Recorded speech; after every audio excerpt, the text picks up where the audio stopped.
అందరికీ నమస్కారం. శ్రీ మాత్రే నమః. ఈరోజు చెప్పబోతున్న ఏకాదశి వ్రత కథ వచ్చేసి పౌష్యమాసంలో శుక్లపక్షంలో వచ్చే ఏకాదశి కథ విశిష్టత అండి. మీరు శ్రద్ధగా వినండి.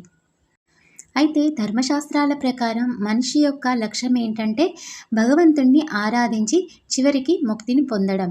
అయితే ఏ పూజ చేసినా, ఏ వ్రతం చేసినా ఎంత తొందరగా ఫలితం లభిస్తుందో లేదో కానీ ఏకాదశ వ్రతం పాటించడం వల్ల మాత్రం మనిషి యొక్క 1000 సంవత్సరముల నుండి వెంటాడుతున్న పాపం ఏదైతే ఉందో అది వెళ్ళిపోతుంది.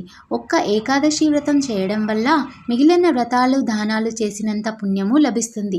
అందుకని ఏ పూజ చేసినా చేయకపోయినా ఏకాదశి వ్రతం ఎన్నో రెట్లు పుణ్యాన్ని ఇస్తుంది.